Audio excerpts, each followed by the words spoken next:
Hola, hola, hola, hola. ¿Se oye? ¿Se oye bien? Buenas tardes. ¿No? Hay que subir un poco el volumen. ¿Se oye? ¿Se oye bien? Me lo- Ahora, vale. Ahora parece que se escucha mejor. Bueno, buenas tardes. Gracias a todos, a todas, a todos por venir. Y voy a comenzar con unas palabras que no son mías.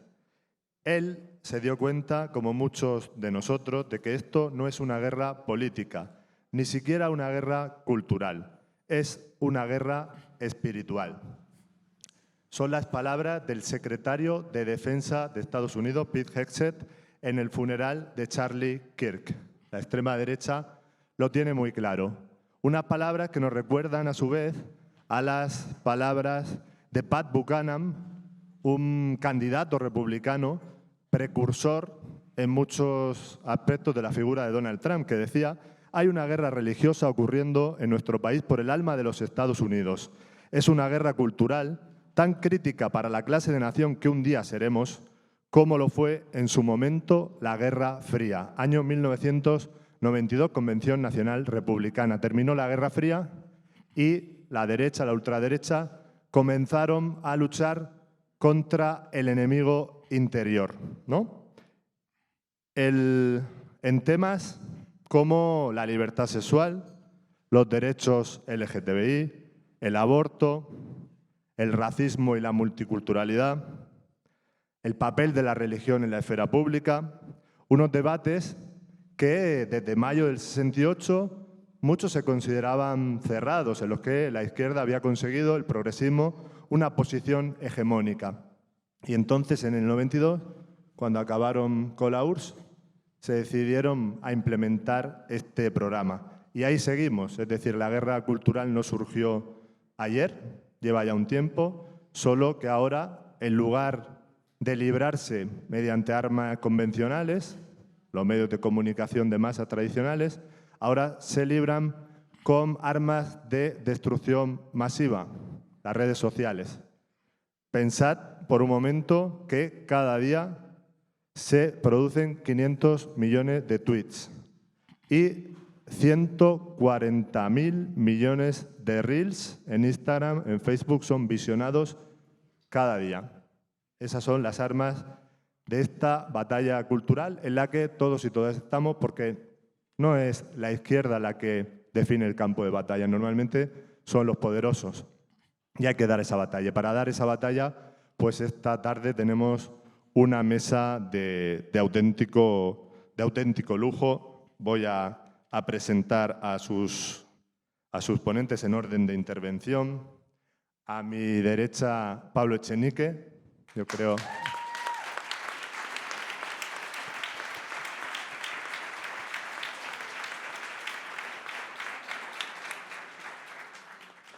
Científico del CSIC, fue diputado de Unidas Podemos, coordinador de Diario Red, presenta cada mañana en Canal Red el Despierta, donde podemos verle, escucharle.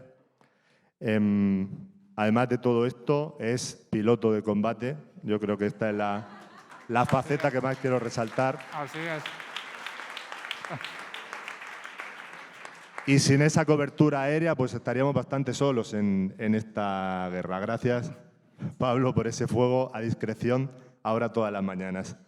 A mi izquierda, Lucy Caballero, militante, docente, investigadora en la Universidad 3 de Febrero, activista feminista, autora, entre otras obras, de Una lectura feminista de la deuda, un tema que vuelve a estar de actualidad en Argentina, si es que alguna vez se fue de la actualidad.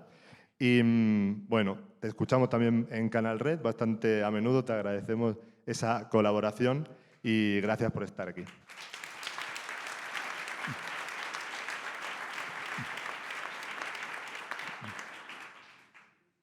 Saima Bujarsa está también a mi derecha, activista de Colonial, antirracista, migrante, licenciada en Estudios Árabes e Islámicos, máster en Diversidad Cultural y cofundadora de Afro Colectiva. Yo quiero darle las gracias porque yo vengo de la región de Murcia, vengo del infierno que ha sido Torre Pacheco, que quieren también instalar en Jumilla, y de verdad que para mí ahora mismo es el tema más importante, nuestra tarea más importante es la lucha antirracista. Gracias. Sin duda.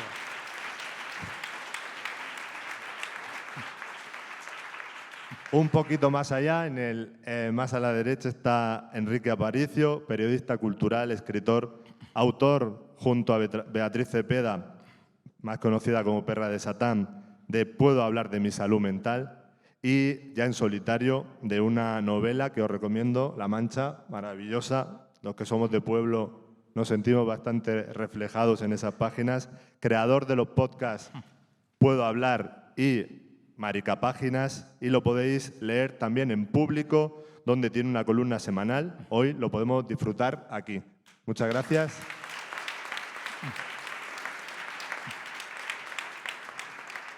Al lado de Pablo Echenique está nuestra Marc Ambroyer, secretaria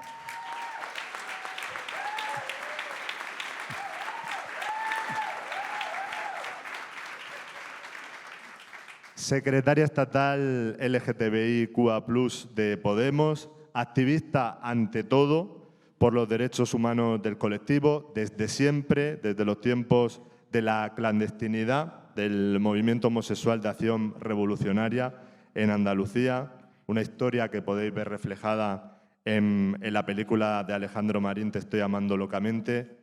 Presidenta en la actualidad de la Asociación de Transexuales de Andalucía, ATA, Silvia Rivera. Ayer entregaron unos premios, se hizo tarde, pero a pesar de todo, Mar está aquí. Nos ha acompañado también muchas veces en la región de Murcia, porque también su papel militante es, bueno, para quitarse el sombrero. Un aplauso para Marc Ambroyer.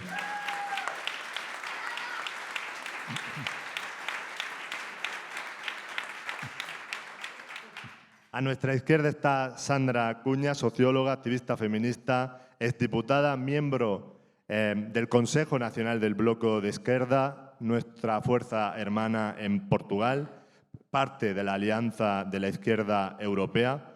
Ella va a hacer el esfuerzo de hablar en castellano, se lo agradecemos, y también un fuerte aplauso para Sandra.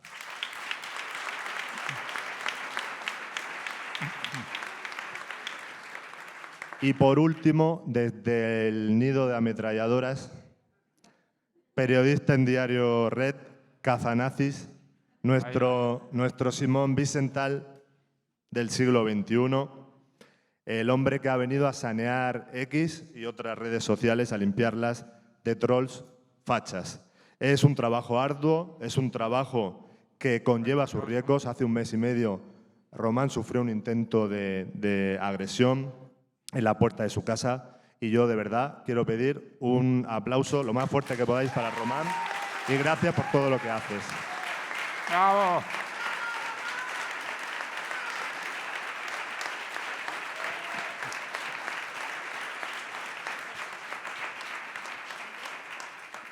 Bueno, empezamos. Yo, como soy el más moderado, me han puesto de moderador, y os iré indicando el tiempo.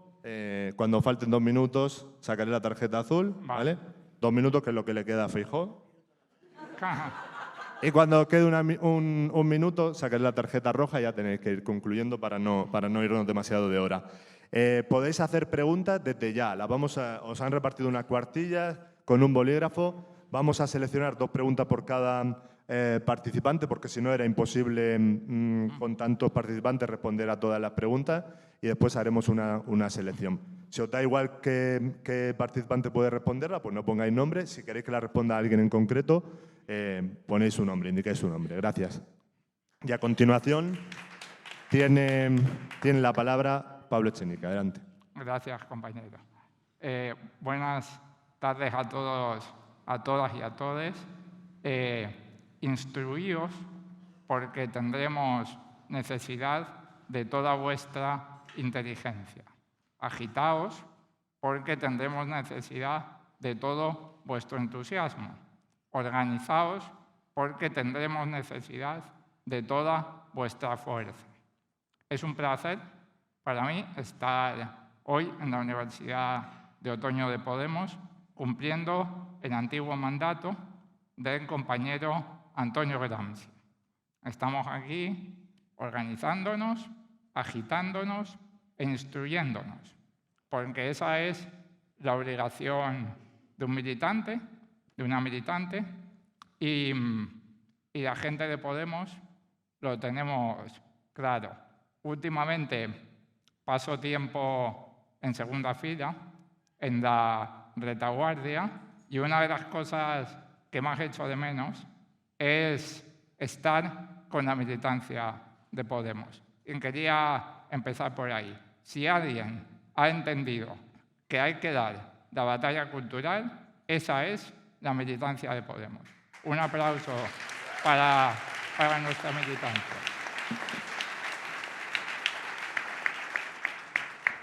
Yo, simplemente algunos apuntes. En esta mesa de lujo, nos preguntamos cómo parar a la extrema derecha. ¿Cómo parar a la extrema derecha? Que es una de las preguntas fundamentales de nuestro tiempo. Y el primer apunte que tengo que decir es que hace 10 años, 11 años, cuando empezó Podemos, no era esa la pregunta. La pregunta era cómo ir más allá de lo existente, cómo ganar una mayor justicia social, cómo superar el status quo, no cómo frenar a la extrema derecha. Nos han cambiado la pregunta, y yo, como científico, quiero empezar por algunas definiciones. ¿Qué es la batalla cultural? ¿Qué es? Pues es fácil. Es la batalla por las ideas. La batalla por las ideas. La batalla discursiva, performativa, por conseguir que tus ideas lleguen más lejos y que las ideas del adversario pues lleguen menos lejos. Eso es la batalla cultural. Y aquí otro apunte de definición. ¿Qué es la extrema derecha? ¿Qué es la extrema derecha? Además de ser los herederos políticos del nazifascismo, yo creo que les podemos definir como la derecha que ha entendido que tienen que dar la batalla cultural. Creo que esa no es una mala definición de la extrema derecha. Eso nos permite entender por qué Ayuso es extrema derecha, aunque no esté en Vox. Eso nos permite distinguir entre diferentes tipos de líderes de la extrema derecha. ¿Rajoy es de extrema derecha? No tanto como Ayuso. Creo que esta no es una mala definición. Y en segundo lugar, creo que también hay que apuntar un elemento importante. ¿Significa la necesidad de dar la batalla cultural que no hay que pelear por lo material? No, obviamente no. La necesidad de pelear por la batalla cultural es una recomendación táctica.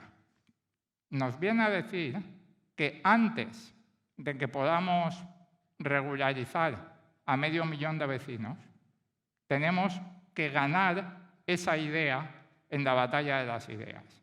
Que antes que podamos regular los alquileres, tenemos que ganar esa idea en la batalla de las ideas. Antes de ganar esa pelea cultural, no vamos a tener mayoría parlamentaria para hacer esas dos cosas. Entonces, la batalla cultural es un camino táctico que nos permite, primero, acceder al poder y después hacer que lo material sea posible. Esa es una batalla previa a la batalla material. ¿Y eso cómo se hace? Bueno, eso se hace teniendo medios de comunicación de izquierdas. Y eso ya lo dejo para el turno de preguntas.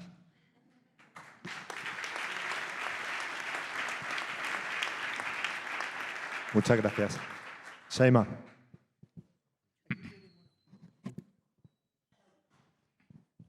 Buenas, ¿qué tal? Muchas gracias por el espacio. Siempre se habla de dar voz. Creo que voz tenemos de sobra. Lo que hay que dar son espacios. Así que buenas tardes a todos. Y gracias por estar acá y por escucharme y por invitarme. Yo creo que yo personalmente con la derecha no tengo nada que hablar ni dialogar. Mi debate es con la izquierda. Gente de izquierda tenemos que hablar. Es como esa pava de 50 años que ya está harta del abuso del hombre y se para un día y dice tenemos que hablar. Y esa es la posición en la que estamos ahora, la gente racializada de este país, que tenemos que dialogar, ¿no? Y tenemos que tocar fibras sensibles. Así que, como ha dicho Pablo Iglesias esta mañana, se nos impide hacer cualquier crítica a la izquierda porque, cuidado, dejamos espacio libre a la extrema derecha. Pero entonces, ¿cuál es el precio que pagamos nosotras? Gente de izquierda, no se llega de la nada a un Torre Pacheco. No se llega de la nada al terrorismo racista. Lo que le pasó a Younes Bilal en Murcia, lo que le pasó a Abderrahim arrodillado por un policía, tuvimos aquí a un George Floyd y no hubo un Moros Lives Matter, ¿vale? Total. Total. No se llega de la nada a un genocidio en Bosnia, en el propio Europa. Gente blanca europea que no fueron salvadas de sufrir un genocidio, pero fueron acusadas por su único, lo mal que hicieron fueron ser musulmanes y su blanquitud no les salvó de sufrir un genocidio. No se llega nada a un genocidio televisado en Palestina, no se llega nada a una guerra, a un genocidio contra las poblaciones de Rif y contra las poblaciones del Sáhara. Una de las tácticas más exitosas de este imperialismo y de este sistema mundo moderno es el memoricidio, matar la memoria. Es decir, es como el pueblo ha sufrido una demencia colectiva, cerramos cuenta y empezamos desde cero y como si no hubiera nada. Y nos cuenta una historia bonita a través de la universidad, a través de la cultura, a través de redes sociales y la mierda se queda siempre bajo la alfombra. Por eso una de las maneras de hacer justicia es hacer constantemente memoria, es cambiar la narrativa, es controlar la narrativa, descolonizar la historia, descolonizar ese relato que siempre nos han contado. Estos días estuve escuchando a muchas activistas pro-palestinas, de izquierda, incluso en el Parlamento Europeo, lo escuché diciendo, este no es el país que conozco y estos no son los valores europeos. Yo me pregunto siempre, ¿usted conoció a su país antes del 7 de octubre? Ustedes, gente europea, española, no conocían a España, no conocían a Europa antes del 7 de octubre. Hace 10, 20, 30, 40, 100, 200, 500 años de proyecto genocida civilizatorio que lo conocen apenas en el 7 de octubre y empiezan la historia desde ahí. Ese es el problema de la narrativa cuando la controla gente que no controla la historia y que no tiene una narrativa que es realmente decolonial, ¿vale? Ahora, ¿qué pasa con el racismo estructural? Porque a mí me interesa hablar del antirracismo político con la izquierda.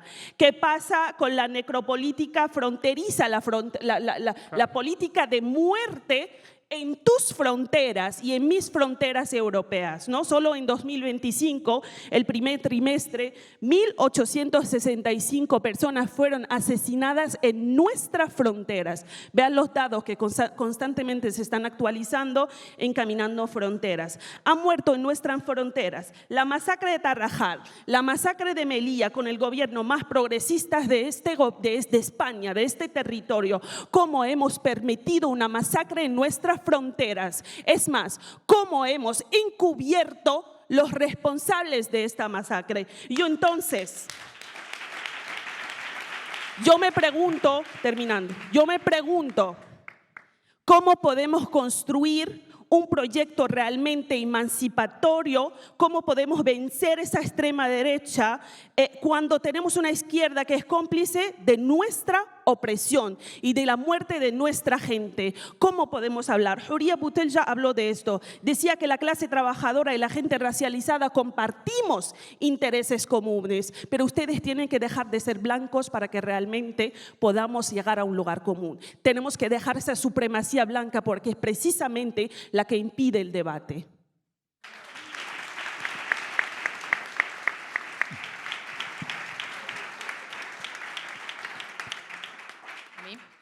Lucy. Bueno, muchas gracias por la invitación, muy honrada con todos y todas las panelistas. Yo quisiera quizás hacer un aporte a lo que presentó primero el compañero sobre la idea de batalla cultural. Yo creo que estamos en una batalla cultural que por lo menos en Argentina es el término que usa la derecha, ¿no? Estamos hablando de una reinterpretación conservadora de Gramsci que surge, por lo menos hay una investigadora en Brasil que se llama Sonia Correa que rastrea los inicios de sectores conservadores hablando de batalla cultural o de marxismo cultural después del Mayo francés, ¿no? Entonces, yo lo que quiero plantear es que esta batalla cultural hoy no hay que de alguna manera quitarle el peso que tiene, porque es una batalla profundamente material, es decir, tiene efectos muy concretos sobre vidas, sobre cuerpos. Eso es lo que estamos viendo en Argentina. Esta batalla cultural tiene una característica y se produce en un pasaje, en un momento en que este capitalismo de guerra, en que este capitalismo cada vez más extractivo para países del sur como del que vengo yo, necesita correr los umbrales de violencia en todos los aspectos. Por eso señaliza al movimiento feminista, a los migrantes, al movimiento ambientalista como enemigos principales. Dice que ahí hay una batalla cultural que dar, que hay que reponer jerarquías, que hay que cruzar los límites de la violencia sobre determinados cuerpos para que este capitalismo cada vez más extractivo pueda ser posible y cada vez más concentrado. Entonces yo creo que hay que pensar que esta batalla cultural es profundamente material, que no se puede normalizar. En Argentina en este momento hubo un caso de un doble femicidio que empezó como una conversación en una red social de una agrupación que se llama Varones Unidos, con muchas vinculaciones con el gobierno de ultraderecha de Javier Milei y sus exponentes de la batalla cultural. ¿Qué es lo que hace esta batalla cultural? Habilita el pasaje al acto, desinhibe y promueve una violencia social, hace pedagogía sobre qué cuerpos son descartables. Por eso no es solamente una batalla cultural, es una batalla profundamente material. Repone jerarquías, ¿en dónde? En un contexto donde sabemos que la precariedad, que la incertidumbre, que la sensación de no tener poder es generalizada. Ahí viene la ultraderecha a decirte la culpa la tiene el migrante, la culpa la tienen las feministas. Te da la posibilidad de reponer un poder perdido en la vida cotidiana después de años de neoliberalismo, de incertidumbre y de precariedad. Por eso hay que tomarse en serio la efectividad que tienen estas economías del odio, donde el resentimiento conduce un malestar, que lo que hace es encapsular al interior de todos los afectados por la política de austeridad el odio, que no vaya para arriba. ¿Cómo se enfrenta esto? ¿Cómo se enfrenta? Primero, no se puede normalizar. Nosotras estamos dando una lucha terrible en Argentina porque hay un periodismo que dice, bueno, tienen que hablar todas las campanas. Entonces invitan a los exponentes de la batalla cultural a explicarnos por qué la homosexualidad es pedofilia a las 9 de la mañana en una radio masiva. En nombre de una supuesta democracia se les da voz a esta batalla, a estos personajes de la batalla cultural. Segundo, tenemos que practicar alianzas entre movimientos, entre luchas, haciéndonos cargo de que estamos atravesados y atravesadas por años de precariedad. Si ellos intentan, con estas economías del odio, con esta batalla cultural, tratan de fragmentarnos, tratan de quebrarnos, tratan de separar nuestras luchas, nuestro trabajo político tiene que ir en sentido contrario. Por eso yo quería traerles hoy una pequeña aporte a la definición de esta batalla cultural. Es muy importante que podamos entender cuál es su efectividad política. ¿Por qué hoy este capitalismo extractivo necesita marcar a los migrantes, a las feministas y a las personas LGTB como enemigas? ¿Cuál es el umbral de violencia que se nos quiere hacer naturalizar? Y por eso festejo encuentros como este que nos sacuden, que nos vuelven también a poner el internacionalismo como una práctica central de nuestras militancias. Muchas gracias, compañeras y compañeros.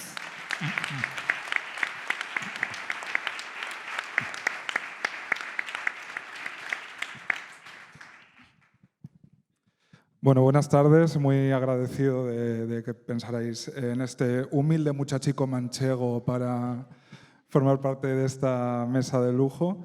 Yo no sé si tengo respuestas, pero sé que si las hay, surgirán de espacios de debate como este, lo que en mi pueblo llamaríamos una buena casquera. A mí, vaya por delante que batalla cultural no me gusta mucho. A mí batalla cultural me suena a prueba de saber y ganar. No me suena a un debate público sobre si personas como las que aquí concurrimos merecemos más o menos derechos. Pero son los tiempos que nos han tocado, ¿no? Yo estudiaba Historia del siglo XX en el instituto y yo pensaba que el fascismo a mí no me había tocado y que qué suerte la mía. Lo que ocurrió a continuación os sorprenderá. Vivimos tiempos muy complejos, ¿no? Donde dan ganas de desempolvar los apuntes de la clase de semiótica, ¿no? Los que estudiamos periodismo, aquí estamos unos cuantos, porque hay imágenes como la que yo pongo aquí al debate de las banderas arcoíris en manos de soldados del Estado genocida de Israel, que en Palestina, después de arrasar, sostenían ellos muy ufanos la bandera arcoíris, lo cual significa, yo siempre decía, la bandera arcoíris es la única por la que no se ha matado, ¿no? Pues ya no lo puedo decir. Vivimos tiempos así de complejos y efectivamente, aunque a mí no me guste el término, hay que responder ante las lógicas de quienes nos quieren vender a unos soldados con la bandera arcoíris sobre un territorio arrasado con un genocidio como algo que nos tiene que alegrar. Como si el Estado genocida de Israel no fuera ahora mismo el responsable del mayor asesinato de personas queer en el globo. Claro. Porque en Palestina también hay personas queer. Claro. En fin. Yo muchas veces desde mi hacer periodístico me pregunto efectivamente cuál sería la mejor práctica, ¿no? Y en esa columna de opinión en público o en otras colaboraciones siempre tengo la tentación como de hablar de lo que nos tensa, de lo que es urgente y de lo que nos hace que nuestros sueños sean un poco más agitados cada día. Y me da la sensación de que así caemos en la dinámica de que parece que eso es inevitable, ¿no? Parece que un gobierno de extrema derecha o con la complicidad de la extrema derecha en España es inevitable, parece que la oleada, ¿no?, reaccionaria en el mundo es inevitable y yo supongo que tenemos que ofrecer más utopías que distopías. Y eso no significa desatender los asuntos urgentes y eso no significa, por supuesto, plantar cara, como muy bien estáis contando aquí todas las personas que estáis interviniendo, porque son urgentes. Torre Pacheco no puede ser más urgente, el Mediterráneo y lo que ocurre en las fronteras no puede ser más urgente, pero supongo, esta es mi opinión, que aparte de atender eso, no nos tenemos que olvidar de inocular también nuestros mensajes de utopía y de, pues qué puede pasar, no solo qué está pasando, sino que de qué podría pasar o de qué incluso no se nos está ocurriendo que podría pasar porque no nos están permitiendo salirnos incluso de ese marco de pensamiento. Claro, yo diría, lo mejor para la batalla cultural, ¿qué podemos hacer a partir de ahora? Regular los alquileres. Mañana mismo una regulación de alquileres es la mejor batalla cultural que, mañana es domingo, el lunes, tampoco nos precipitemos, pero el lunes a las 9:30 de la mañana, si hay una regulación de alquileres, es la mejor batalla cultural que podemos dar a la derecha y a la extrema derecha. Claro, todo esto en un ambiente en el que priman los medios de comunicación y las redes sociales, que son palabras que aquí han salido. Claro, es que querer dar contrabatalla cultural en las redes sociales, en esas macroempresas, que son no parte del problema, sino que son el principal problema de la extensión de la extrema derecha, es como querer hacer esto que estamos haciendo aquí pues en la cafetería del Corte Inglés. O sea, es que ese espacio no te va a permitir decir según qué cosas. Y lo hemos visto ahora, y hablo de medios de comunicación, incluso hablo de productoras de ficción ya no borrando a todos los personajes LGTBI de sus futuros proyectos. Quiero decir, nos tenemos que salir también de esos espacios para poder hacer llegar los mensajes. Yo, desde luego, lo que estoy convencido es de lo que no podemos hacer es imitar las formas de la batalla cultural de los otros. No se contrarresta a un garrulo de derechas con un garrulo de izquierdas. Eso lo tengo claro. Óscar Puente. Entonces, utopía, por supuesto, debate, escuchar a las personas que venimos de cada uno de nuestros márgenes, porque es que, cariños, es que nos han dicho que la vida fácil era la de ocupar el centro, pero en los márgenes es donde uno tiene espacio para imaginar otras cosas y para moverse de otras maneras. Y cuando uno está en el margen y ve el guiñol con un poquito de distancia, pues aparecen las cuerdas de las marionetas. Y eso da una tranquilidad, hijos míos, que no cuento. Gracias.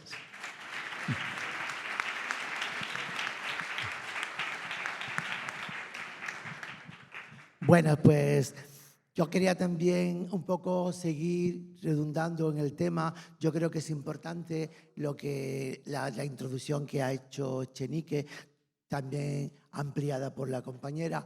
Yo creo que si alguien también sabe lo que es sufrir esta batalla cultural, somos las personas trans. Y somos las personas trans y no el colectivo LGTBIQA+, porque si también aprendí una cosa que os quiero transmitir, si las discriminaciones no se nombran por su nombre, no se pueden combatir. Y forma parte también de esta batalla cultural intoxicada, eliminar a las personas trans, negar a las personas trans. ¿Por qué Donald Trump no ha puesto al colectivo LGTBI? Somos las personas trans a las que ha atacado. ¿Por qué? ¿Por qué esto? Porque las personas trans, al igual que las mujeres, ponemos en crisis un orden social en el que se quiere fortalecer la extrema derecha. Un orden social hegemónico, un orden social binario y un orden social basado en una familia tradicional. Nosotras, con nuestra propia existencia, subvertimos esto y por eso estamos en la punta de lanza de la ultraderecha y de los sectores más conservadores.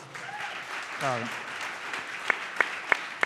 Y por eso también, compañeros y compañeras, cuando un movimiento que se dice transformar la sociedad para ser más justa, para ser más equitativa, para tener igualdad para todas y para todos, si no tenemos en cuenta esto, gana la ultraderecha. Porque también forma parte de la narrativa, y no solamente de la narrativa de la ultraderecha, también de la narrativa de los sectores ultraconservadores, no, yo diría también de los sectores progresista o semiprogresista, cuando hablan, por ejemplo, bueno, esto esto no nos interesa tanto, esto no es de interés, porque esto es una minoría. Cuando reproducimos los mismos esquemas, como han pasado con ese sector de mujeres que también perversamente han utilizado el feminismo para hacer circular un discurso de odio hacia las personas trans, ha ganado la ultraderecha. Ha ganado la ultraderecha cuando reproducimos los mismos marcos ideológicos de la ultraderecha. Así es. Por eso la importancia, porque ¿cómo hemos enfrentado eso las personas trans? Pues lo digo rápidamente, no solamente por haber sido el sujeto más oprimido en todos los países del mundo, por los regímenes más totalitarios, pero también las grandes olvidadas de las democracias. ¿Sabe cómo hemos resuelto? Con la organización política y cultural, como un sujeto político propio y no como una subcategoría del colectivo LGTBI. Porque asistirnos y tratarnos como colectivo LGTBI es difuminar al sujeto de la opresión y es ocultar las intenciones que este sistema y este status quo utiliza a las personas trans como un sujeto también para dividir la fuerza revolucionaria del feminismo. Mire, al final, cuando en 2018, eso es un ejemplo, pero en 2018 las mujeres dijimos, si nosotras paramos, el mundo se para. Y el mundo se paró.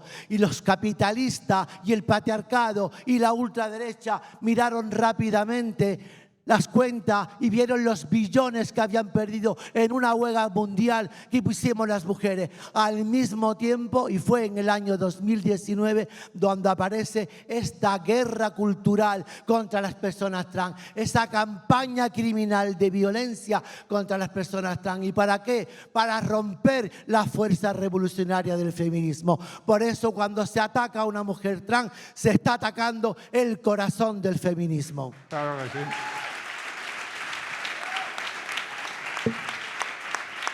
Claro que sí.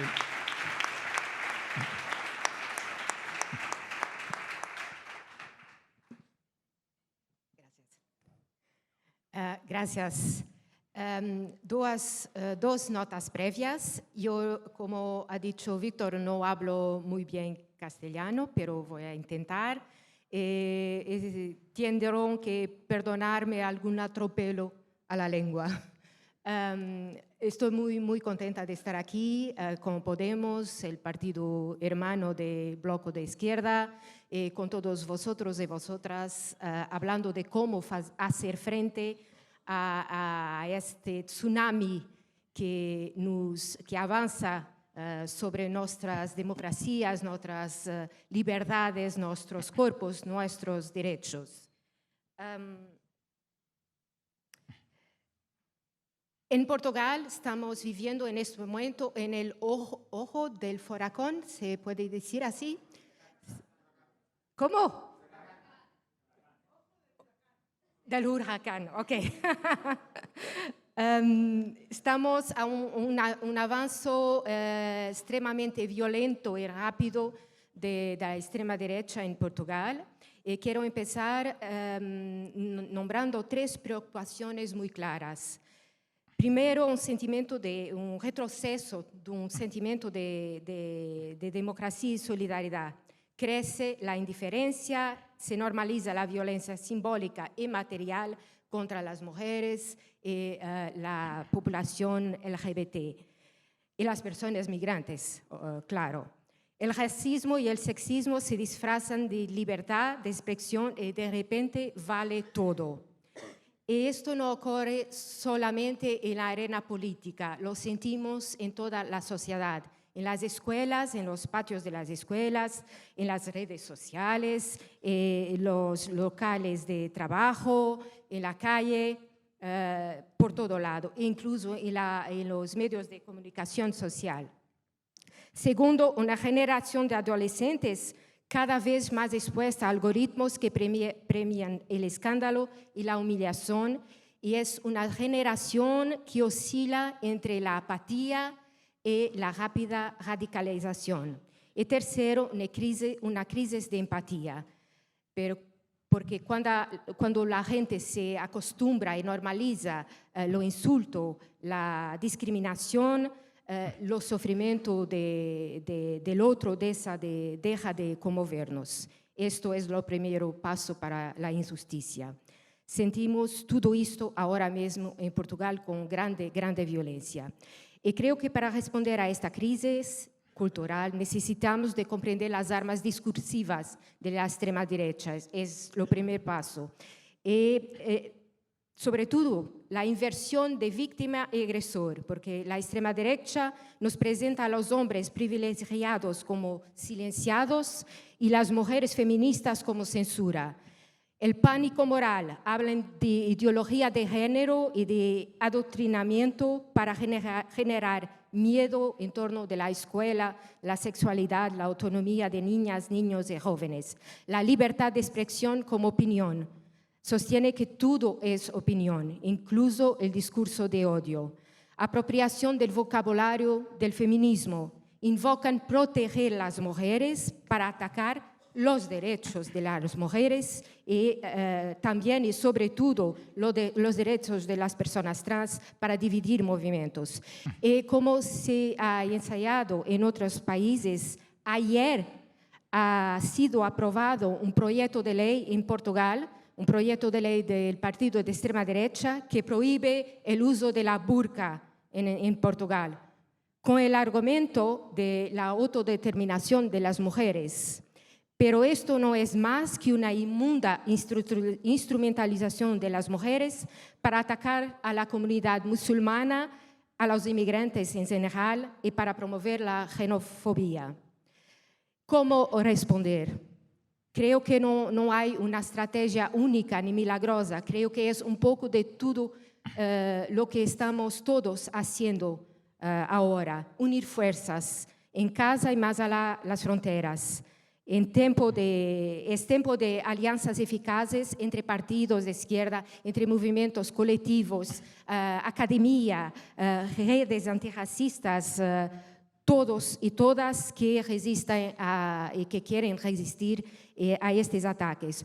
Voy a terminar, pero dice solamente que en Portugal tenemos una experiencia de la organización del Día Internacional para la Eliminación de la Violencia contra las Mujeres del 8 de marzo, que muestra cómo esta unión es posible, está creciendo cada año, más colectivos, más movimientos, más asociaciones participan en la organización de estos días. Quiero decir que el segundo es resistir, sí, pero también avanzar. No podemos solamente resistir. Tenemos que resistir, claro, a los ataques, pero debemos avanzar y exigir más y mantener en la agenda pública todo lo que falta, porque eso nos permite construir un contrarrelato y también convocar a la lucha todos los que quieren resistir a esta ola conservadora, mostrarles que no están solos ni solas y que el camino se puede hacer colectivamente y por fin, terminando, estar en todas las partes, en todo el territorio y en todos los algoritmos. Solamente una nota, en Portugal la televisión pública portuguesa esta semana que pasó ha intentado contratar un comentarista asumidamente homofóbico, misógino, y fue la respuesta rápida y solidaria y coordinada de toda la gente diciendo no, y la televisión ha reculé, c'est en français, reculado, ok. Pero creo que son los 3 puntos principales. Gracias, muchas gracias.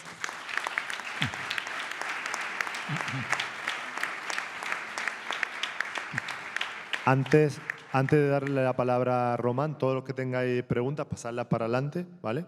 Para ir haciendo la selección, ¿vale? Cuando termine Román, empezamos con el turno de vuestras preguntas. Buenas tardes a todos. Me han dejado para el último y ya prácticamente me han dejado sin discurso.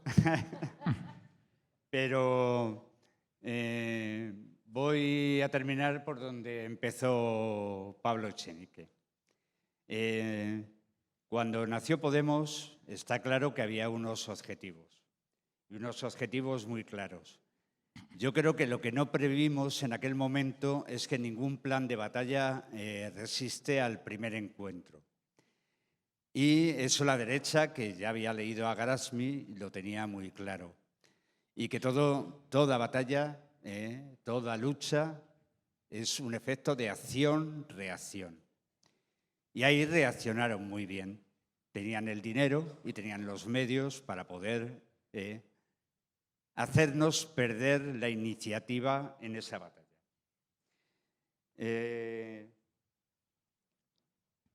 Tampoco supimos mantener a los aliados que teníamos dentro de nuestra propia trinchera. No sé si por falta de previsión o por su cobardía. Y aquí me quiero centrar un poco en la batalla en las redes sociales y en los medios de comunicación. Esa izquierda guay que en un momento dado dijo que deberíamos de abandonar la batalla en Twitter, por ejemplo, que es el campo en el que yo más o menos estoy especializado, no supo entender y ni siquiera reaccionó cuando uno de los máximos exponentes de la extrema derecha, mediática y económica como Elon Musk, se la compró y la manipuló para amplificar y implantar ese discurso, no ya en nosotros, sino en las generaciones venideras que se informan básicamente a través de las redes sociales.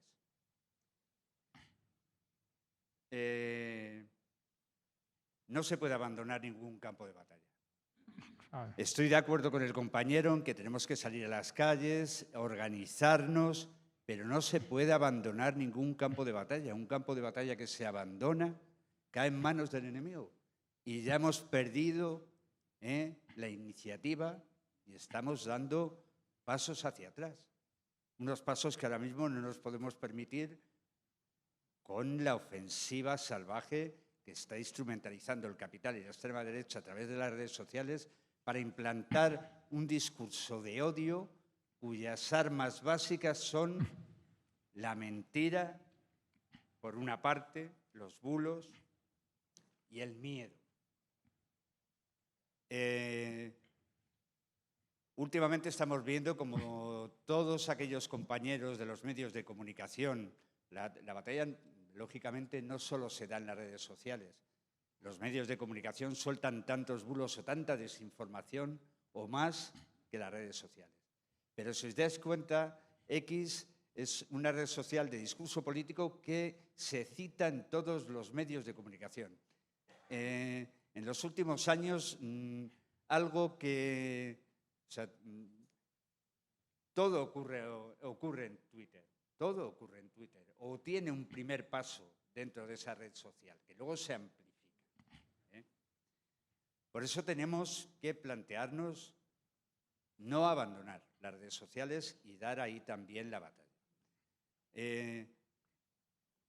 Cuando yo y un grupo de compañeros fuimos conscientes de ese crecimiento de los discursos de odio y cómo la total impunidad para transmitirlos y difundirlos, y aquí voy a hablar un poco del trabajo que hemos hecho últimamente, lo que hicimos fue también guiarnos por Grasny, organizarnos, instruirnos para ver cómo podíamos combatir ese discurso e identificar aquellos objetivos que nos parecía que podían ser sensibles a la hora de poder frenarlo. Yo soy el caballo de batalla de un grupo de compañeros que son los que hacen la verdadera labor de zapa, desmontando todos estos perfiles anónimos vinculados a la extrema derecha y al capital que implementan ese tipo de discursos de odio. En diferentes frentes. En el ataque contra los compañeros y las compañeras trans, en el ataque contra aquellos periodistas o aquellos comunicadores como Sara Santaolalla, como tantos compañeros de Canal Red, que le desmontan ese discurso. Son muchos frentes de batalla y tenemos que tener una táctica preparada para no ir por detrás de ellos. No podemos perder la iniciativa.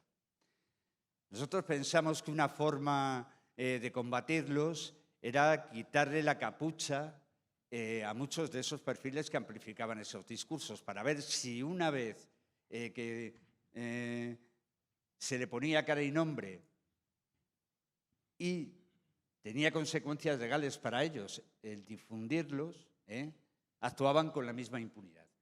Hay difusores de bulos y de discursos de odio que funcionan a cara descubierta. Hay muchos ejemplos, no os voy a hablar de Vito Quiles, de medios de comunicación como el de Negre, que ahora se está extendiendo por América Latina también, como de Agustín Laje y sus compañeros de Hazte Oír, que también instrumentalizan esa batalla. Porque si os dais cuenta, la derecha tiene un punto que yo defino de cristofascismo. O sea, está muy vinculada y trata de meter ese mensaje también a través de recuperar los discursos más conservadores de la religión. Y ahí hay una alianza, no solo hay una alianza entre evangélicos, católicos, ortodoxos y el lobby sionista, como estamos viendo también ahora. Entonces, yo creo que debemos organizarnos, instruirnos y buscar esas tácticas para combatir ese odio y ese miedo que quieren que nos anule.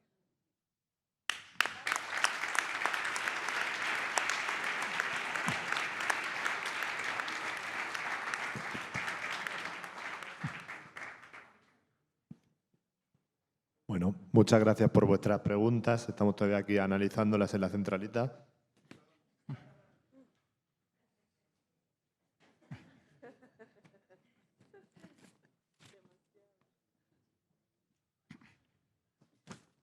Bueno, dos preguntas para Pablo Echenique, que no son fáciles.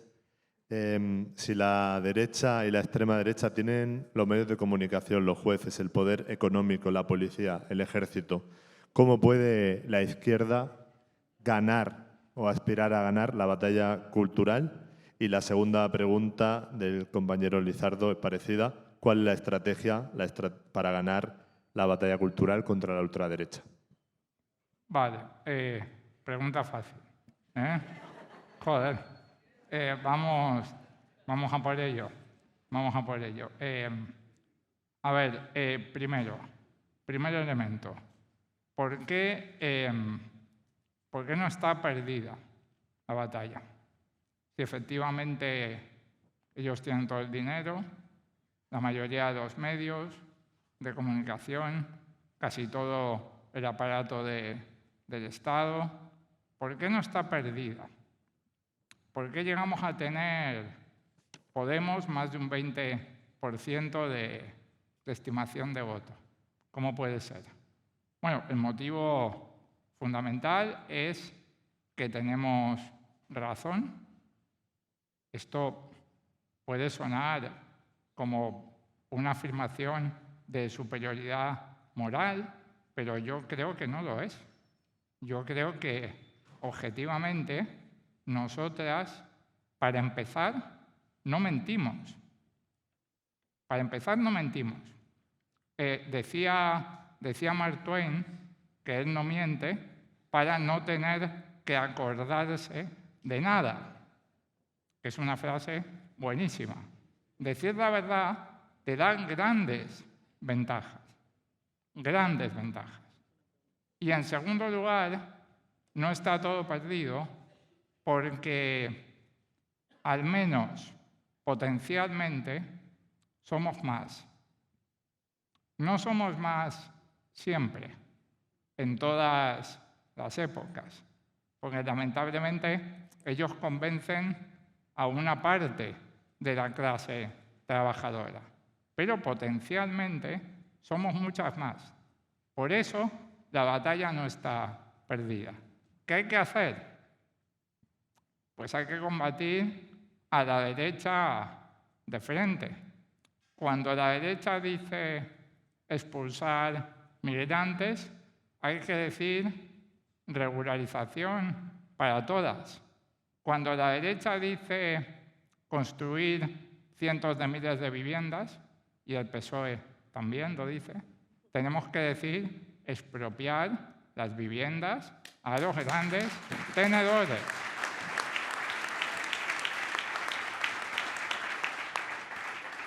Cuando la extrema derecha dice viva el rey, nosotras tenemos que decir tercera república. Eso es lo que tenemos que hacer.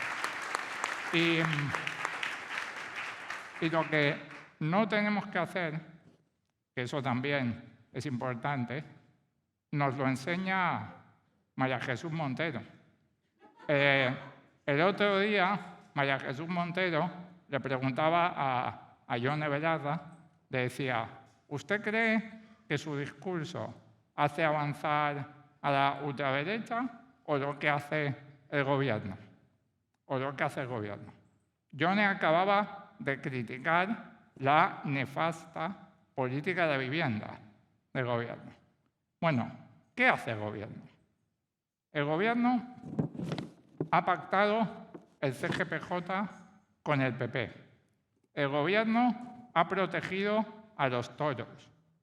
El gobierno ha destinado 10.000 millones de euros al gasto militar. El gobierno ha comprado armas a unos genocidas durante el peor genocidio del siglo XXI. El gobierno ha pactado una reforma reaccionaria de la ley solo sí es sí con el PP. Entonces, ¿qué hace avanzar más a la extrema derecha? Es evidente, señora vicepresidenta, es lo que hace el gobierno. Es lo que hace el gobierno.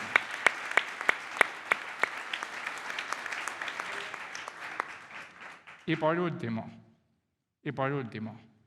yo creo que hay tres campos ahora mismo.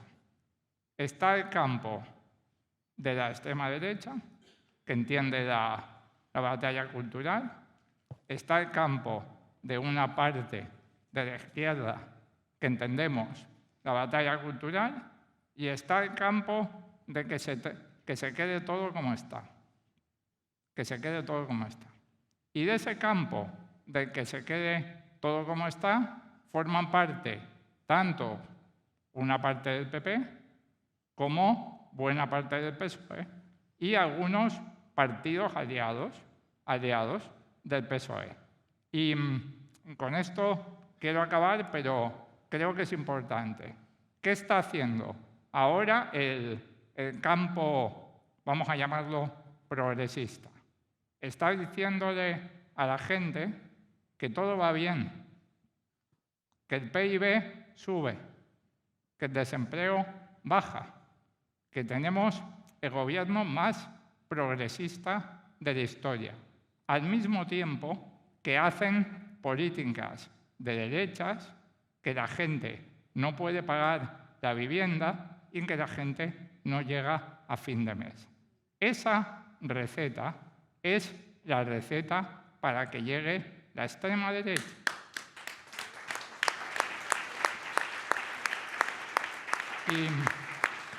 Y no porque lo diga yo, ese tipo de progresismo moderado, medio pensionista, es el que ha conseguido que en Estados Unidos, después de Joe Biden, venga el segundo mandato de Donald Trump. En Argentina, después de Alberto Fernández, vino Milei. En Alemania, después de Olaf Scholz, ha venido el auge de los neonazis. En Reino Unido, después de Keir Starmer, puede ser que venga Nigel Farage si Jeremy Corbyn no tiene suerte y no lo puede evitar. Y en España, si este proyecto político no consigue sus objetivos, después de Pedro Sánchez y de Yolanda Díaz, llegará a Abascal. Lamentablemente.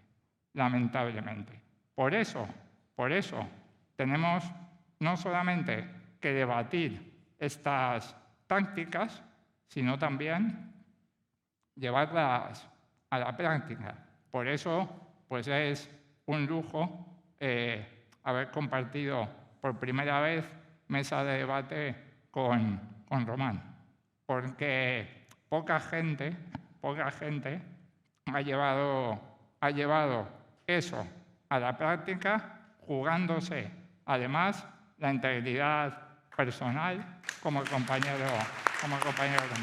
Perdón por la extensión.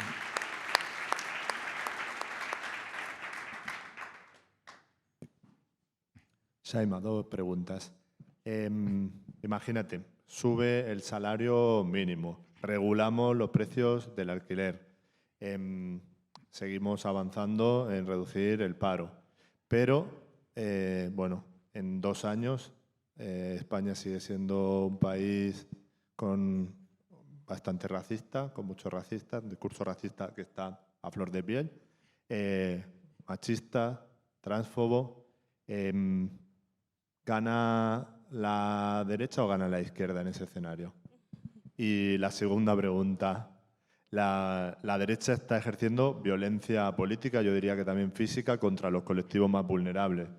Lo hemos visto en Torre Pacheco. ¿Cómo puede ganar la izquierda esta batalla sin recurrir a la violencia como lo hace la derecha? Difícil, porque el uso de la violencia a veces se vuelve… Hay una cita, ¿no? Cuando la opresión es naturalidad, cuando la opresión es… No me acuerdo muy bien, pero el derecho a la violencia como respuesta ante el absoluto, desesperación y ante las puertas cerradas de absolutamente cualquier espacio. A ver, yo creo que el problema que tenemos muchas veces desde la izquierda es insistir en un antirracismo moral. Es decir, hablemos de prejuicios, hablemos de palabras que tenemos que usar o no, hablemos de implementar la interseccionalidad, pero solamente como nota de color, como token. Realmente tenemos que hablar de antirracismo político, es decir, acá puedo estar yo presente con mi cara y celebrarlo como un logro antirracista, mientras tanto mi realidad como mujer migrante es que no puedo votar y no puedo acceder a una oposición. ¿Qué sirve mi cara? ¿Me entiendes? O sea, y ese es el problema de la izquierda al insistir en un antirracismo moral sin tocar el apartheid que tenemos aquí, y es la puñetera ley de extranjería. Y son las medidas de necropolítica, de la muerte, políticas de muerte. Trump ayer decía… quejándose de los alumnos europeos, diciéndoles que ustedes son permiten la entrada de migrantes y miren a lo que ha llevado eso, etcétera, etcétera. Trump no sabe que la política europea es de muerte. Trump no sabe que cada año 5.000 personas se mueren en nuestras fronteras. ¿Qué política abierta esa? Menos mal está abierta, porque si estuviera cerrada no sé qué pasará. O sea, ¿qué pasa en nuestras campos de temporeras? Las violaciones a las mujeres temporeras. Vimos la solidaridad que tuvimos con el caso de La Manada. 2 años después hemos tocado la puerta de feministas blancas, progresistas, de izquierda, y no se presentaron en las calles. ¿Dónde está la sororidad? ¿De qué sororidad estamos hablando? Entonces… Yo puedo estar aquí presente, mañana mi amiga Quindy puede estar presente en una mesa, puedo estar presente en un partido, pero si no hablamos del puñetero racismo institucional, no vamos a hacer liberación. Hablo siempre del cimarronaje como una utopía, como mujeres racializadas, como personas migrantes del sur global. Tenemos el derecho a la utopía, como dijo mi compañero. El derecho, yo me inspiro mucho en el cimarronaje de las personas negras, el sistema de cimarronaje, los cimarrones. ¿Qué hacen? Huyen de la plantación, sí, pero construyen un trayecto de liberación para otros que están ahí en la plantación, aunque son libres. Y eso es lo que interpelo a la izquierda. Si ustedes acceden a derecho, abran la puñetera puerta para que otros accedan a derechos. Si no, es un egoísmo y es una liberación y una sororidad blanca. Y si eso es lo que quieren, está bien, pero hay que reconocerlo y responsabilizarse y hablar con palabras claras en vez de decir somos interseccionales y somos antirracistas, porque la realidad no lo es. Y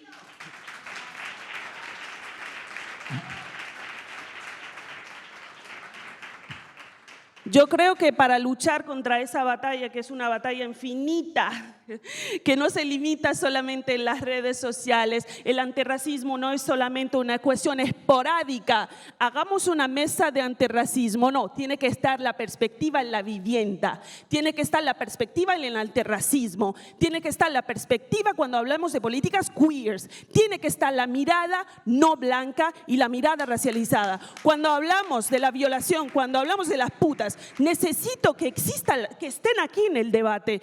Ningún debate sobre nosotras sin nosotras. Y esto es una ley que tenemos que tener clara. Y cierro.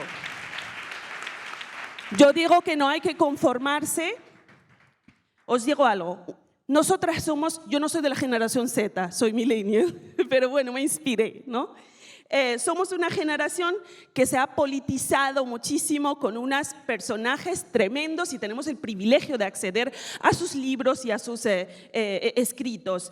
Hemos sido politizadas con Ghassan Kanafani, con Leila Khaled, con Tamimi, con Edward Said, con Chandra Mohanty, con Al-Barghouti. Hemos sido politizadas con Fanon, con M. Césaire, etcétera, etcétera. No nos basta a nosotras un puñetero cese al fuego.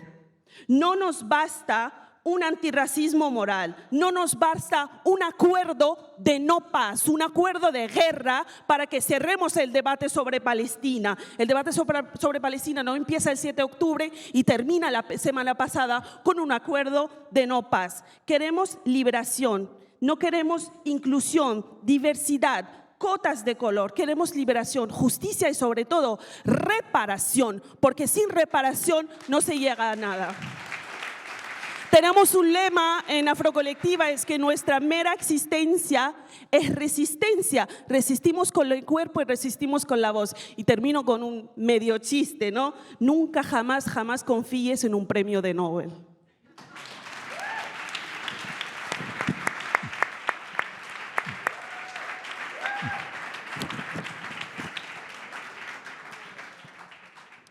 Bueno, qué poder. Lucy, dos preguntas más que van a la raíz un poco teórica de esto. Dos preguntas. Había alguien que se preguntaba, batalla cultural materialista, donde ¿no? empieza lo cultural, termina lo material, empieza lo material, termina lo cultural.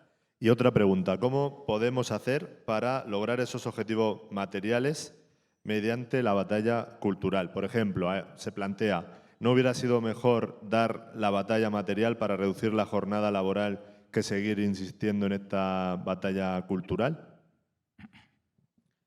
Bueno, me hicieron una pregunta que es 150 años de filosofía, pero voy a contestarlo más en una clave estratégica de cómo lo estamos pensando en la organización. Nosotros creemos que hay un peligro en reproducir la idea de, por supuesto, ¿no? de que primero hay un conjunto de ideas y luego está la existencia material de las personas, ¿no? Porque si nos ponemos a pensar, la ultraderecha hoy es profundamente materialista. ¿Por qué? porque nuestras vidas están completamente organizadas por el mercado. Están organizadas por el mercado, conduce el mercado. Entonces, esas ideas triunfan porque nuestras vidas y nuestras prácticas están conducidas mayoritariamente por el mercado.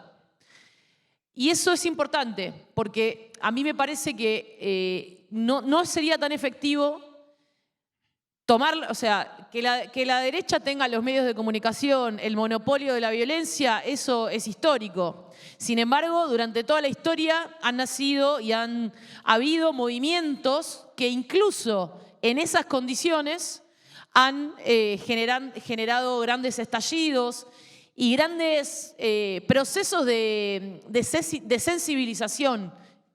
Entonces, a mí me parece que lo que hay que hacer o que lo que tenemos que tratar de producir son no una separación tajante de esa batalla cultural de una agenda material, sino producir ideas que afecten, ideas que vayan acompañadas o ideas que salgan del cambio de nuestra propia práctica, de la forma en que organizamos nuestras vidas. Eso me parece que puede ser otro sentido de una batalla cultural que sin embargo no significa no reconocer que hay algo muy importante en tomar las redes sociales o en cuestionar la propiedad de las plataformas. A ver, estamos en un momento, el otro día reflexionábamos con las compañeras, el movimiento Ni Una Menos, desde donde yo surjo, hubiera sido imposible de masificar sin las plataformas, sin las redes sociales. Hoy esas plataformas se volvieron fascistas.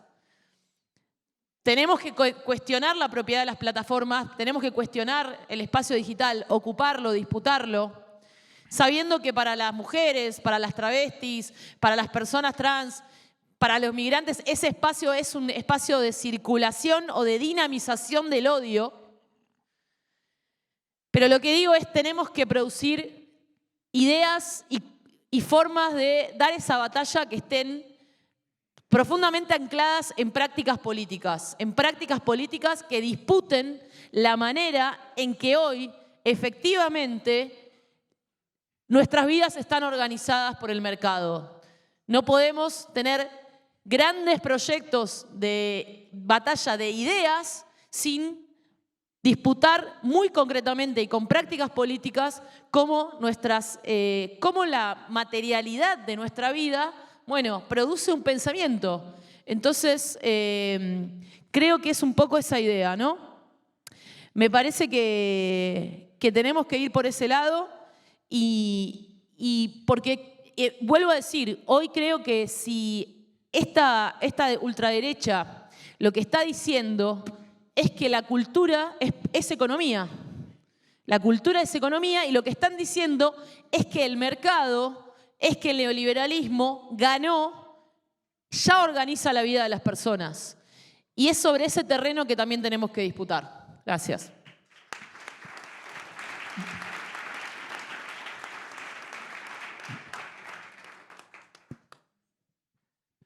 Enrique, yo creo que tú hiciste una crítica muy pertinente, ¿no?, a las redes sociales.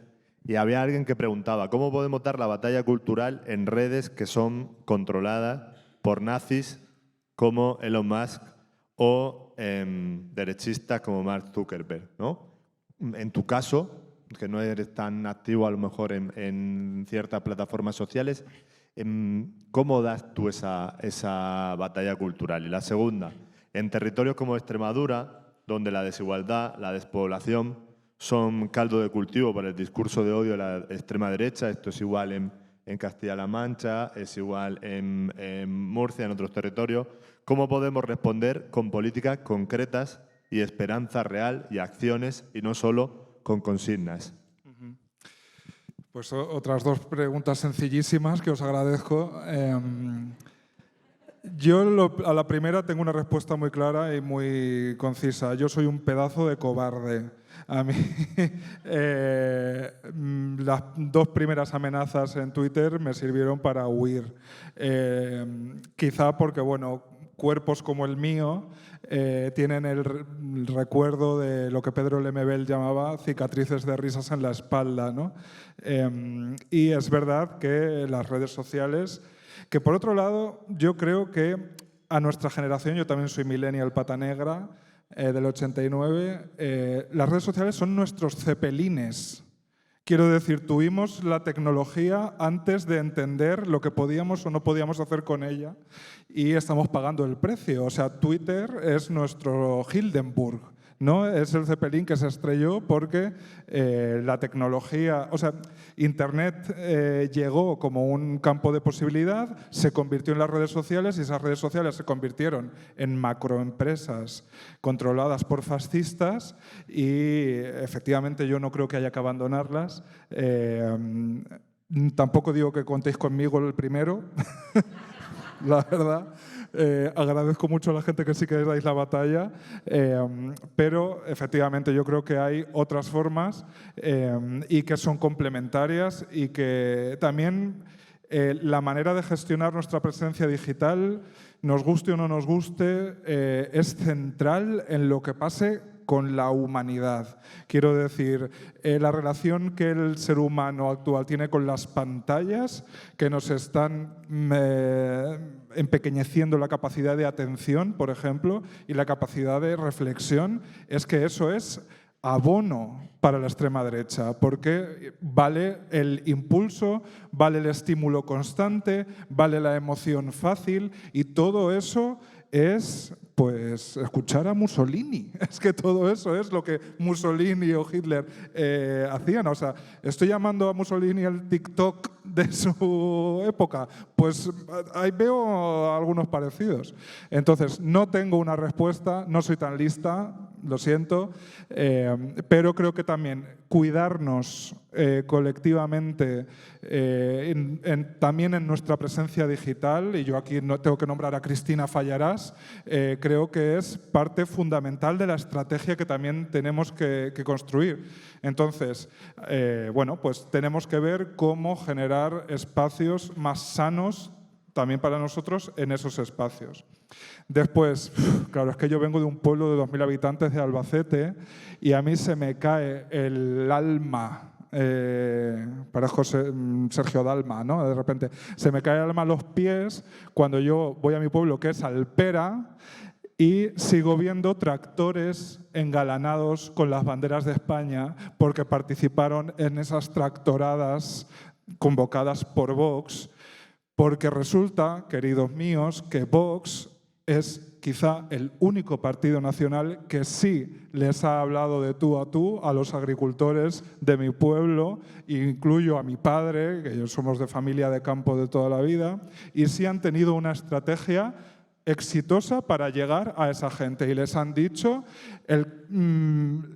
os desprecian a la gente de campo, no tienen una propuesta para vosotros y estos de la izquierda son de ciudad, son urbanos, están preocupados por cosas como la diversidad, ¿no?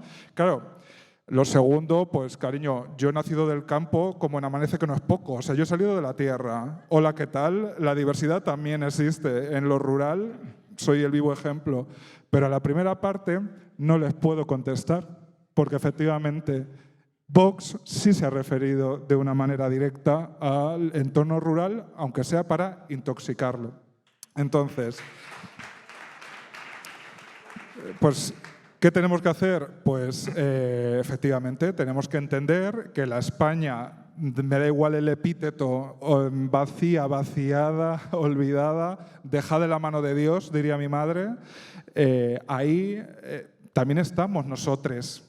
Gente como la que estamos aquí hay en mi pueblo. Entonces, tenemos que crear colectivamente también una manera de incluirles en el devenir colectivo, que no solo se acuerde del campo cuando arde o que no solo se acuerde de los agricultores cuando ocurre alguna desgracia o cuando viene una riada o cuando pues hay una sequía. Porque además todas estas cosas ocurren por una cosa llamada emergencia climática que los primeros niegan, ¿no? Entonces, el campo, lo rural, es parte intrínseca de nosotros Y el consejo único que puedo dar es ese: no lo olvidemos. También somos de campo.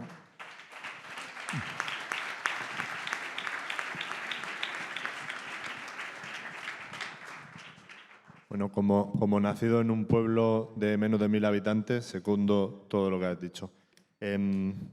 Mar, ¿cómo afecta la fragmentación para tratar de enfrentarnos entre diferentes colectivos en esta batalla cultural? ¿Cómo han conseguido fragmentarnos y dividirnos de esa manera y qué solución tiene?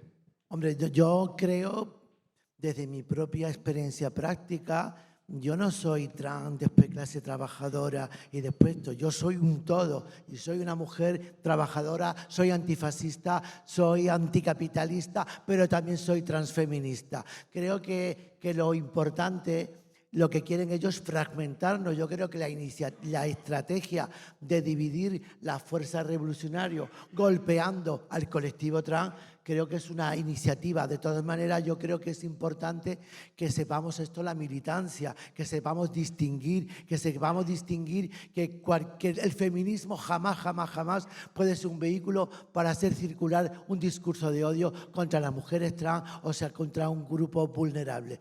Y eso es algo que nos hace tener que tener conciencia para saber que eso podrá ser otra cosa, pero nunca será feminismo. El feminismo es interseccional, es una alternativa para la igualdad de todas, todos y todes, es antifascista, es anticapitalista y es inclusivo. Por lo tanto, cualquier iniciativa de esta no es feminismo.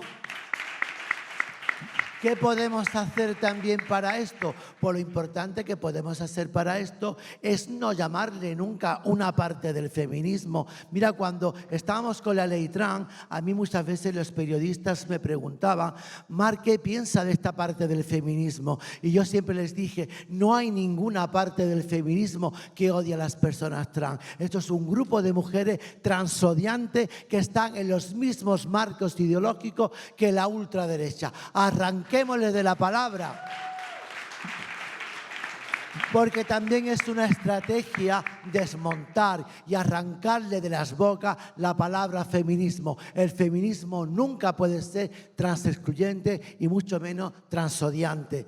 Y creo que la fragmentación no tiene que tampoco estar reñido con las identidades propias. Como ha dicho antes la compañera, que nadie hable por nosotras. Y si las personas trans hemos aprendido algo importante y en la práctica hemos demostrado, ¿por qué creen ustedes que se aprobó la ley trans? No solamente por tener, que es verdad, un equipo de mujeres valiente, como fue el equipo del ministerio liderado por Irene Montero, sino por la calle estábamos las personas trans. Las personas trans, no las personas LGTBI, las personas trans que nos autoorganizamos y que hicimos una gran campaña, no solamente de movilización, sino también cultural, también social y pedagógica. Y nosotras, las más nadie de los nadie,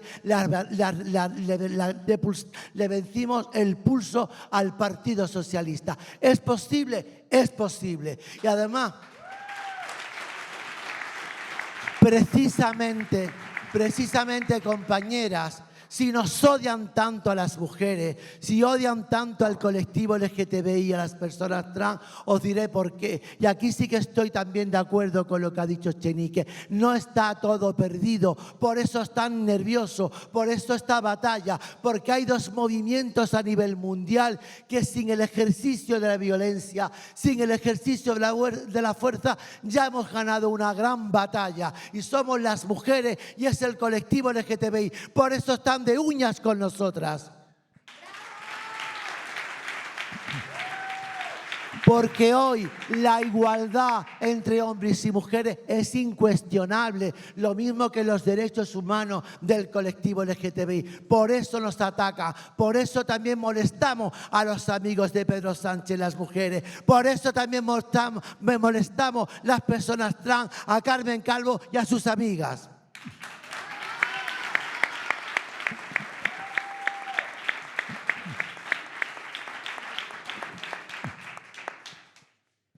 Gracias, Mar. Sandra, cuanta más pobreza, menos educación, menos futuro para los jóvenes, más crece la extrema derecha como una alternativa al sistema actual. ¿Cómo revertimos todo ese sistema de privatizaciones que precariza a la gente, que crea ese malestar? Y segunda pregunta, desde España muchas veces hemos tenido la perspectiva de que Portugal había una derecha más civilizada, ¿no? En España más aseadita, decimos, ¿no? Pero ¿cómo es realmente la ultraderecha en Portugal actualmente? ¿Cuál es la situación? Gracias.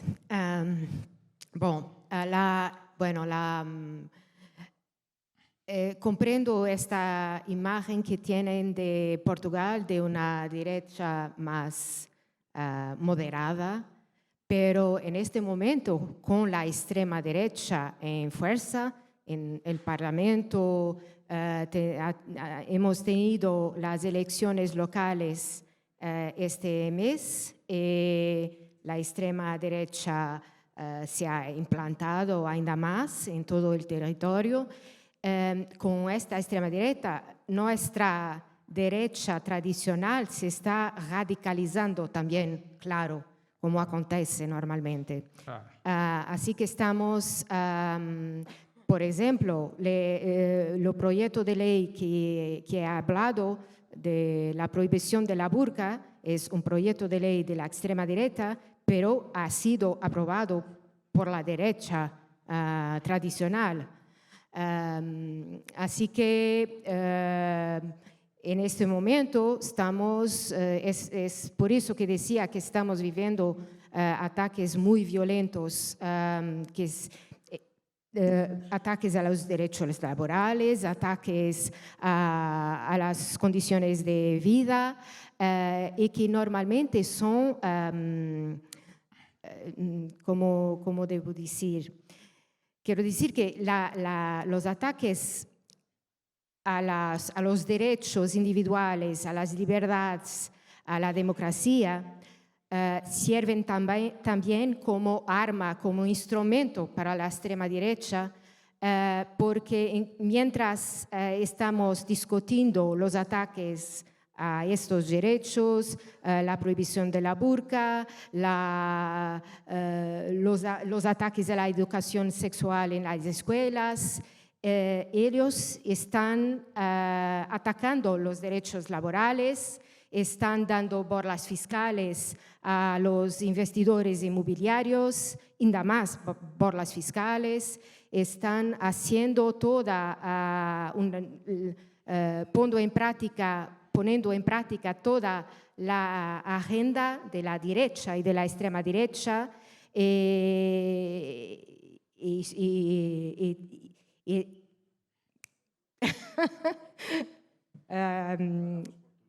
portuñol.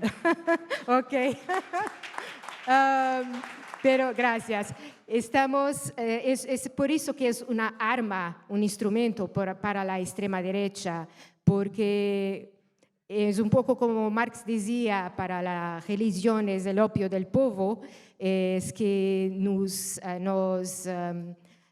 acomodamos, estamos tan ocupados defendiéndonos de los ataques que no prestamos atención a las cosas, a los ataques que están haciendo, materiales que están haciendo.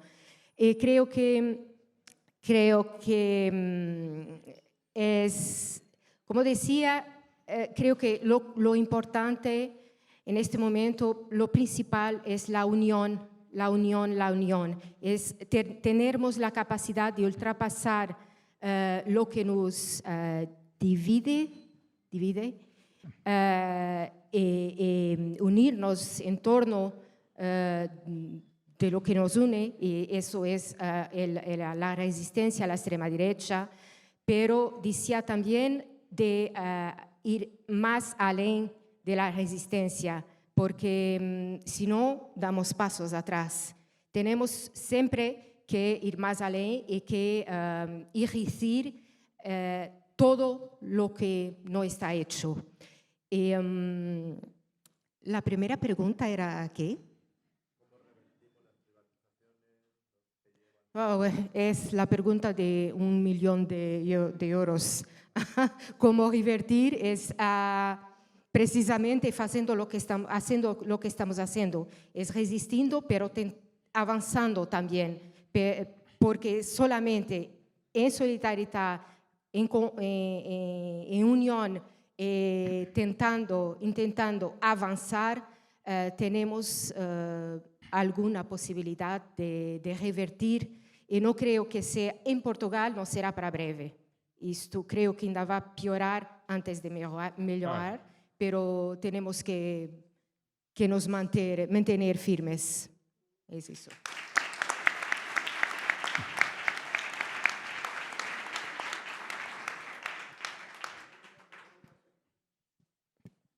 Bueno, no hizo falta el inglés, es muy bonito el portugués, el portuñol, el porteño, y no hace falta entre nosotros hablar inglés. Román, nos preguntan, bueno, al principio del acto yo di cifras sobre el uso de redes sociales a las que todos estamos expuestos, ¿no? Todas esas impresiones, pero nos preguntan qué porcentaje o qué cantidad son bots y qué cantidad son personas reales, ¿no? Porque a veces parece que estamos luchando contra la invasión zombie, ¿no? No sabemos realmente cuánto de real hay ahí, cuántos son, ¿no? Soldados de Elon Musk.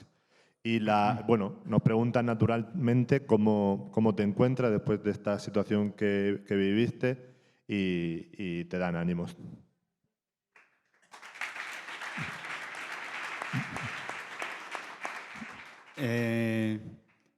Una de las cosas que primero nos hurtó Elon Musk fueron las herramientas que nos permitían identificar qué parte de ese discurso estaba difundido por cuentas automatizadas que normalmente llamamos bots y qué cantidad de personas reales con cuenta única interactúan.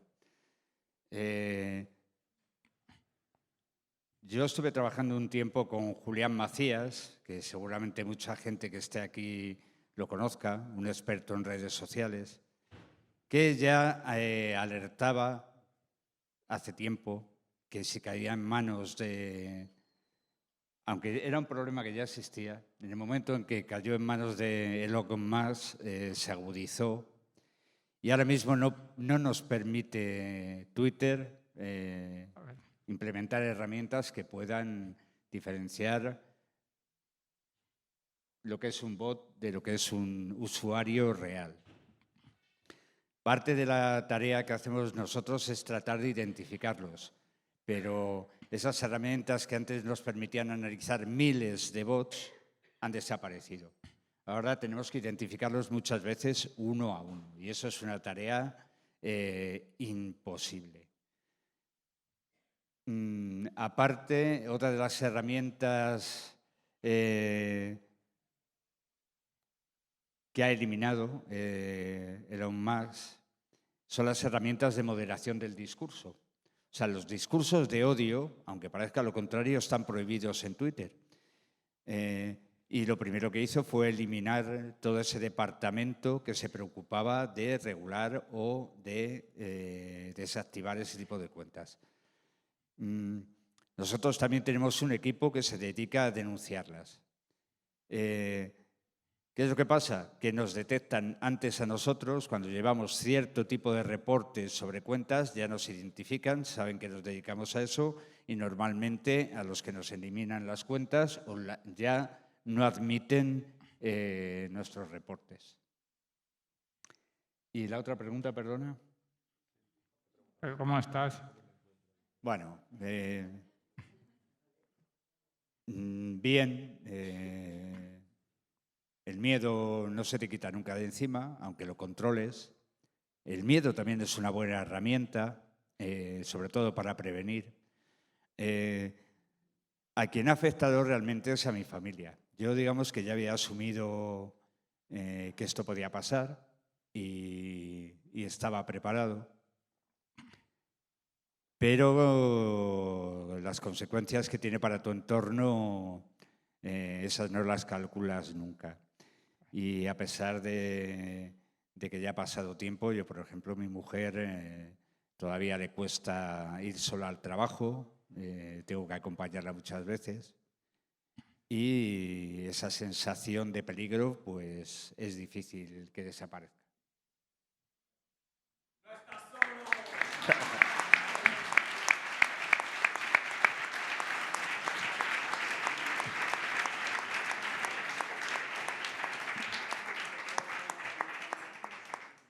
Bueno, llegamos al final. Quería daros las gracias a los participantes, las participantes, porque solo hemos terminado 5 minutos tarde en una mesa con 8 personas. Esto es un récord, nunca se había hecho antes. Daros las gracias también por el nivel de las preguntas y como responsable de formación de Batalla Cultural de Podemos vamos a seguir trabajando sobre estos temas porque son importantísimos. Vamos a seguir ofreciendo formación sobre estos temas. Os animamos a participar y a no olvidar, no descuidar ningún frente, lo material, pero también lo cultural, porque somos hijos, hijes de Marx, de Gramsci, pero también de Rosa Parks o de Mahmoud Darwish, ¿vale? Todas las luchas caben aquí, todos los frentes, y es lo que hemos intentado transmitiros esta tarde. Gracias por venir.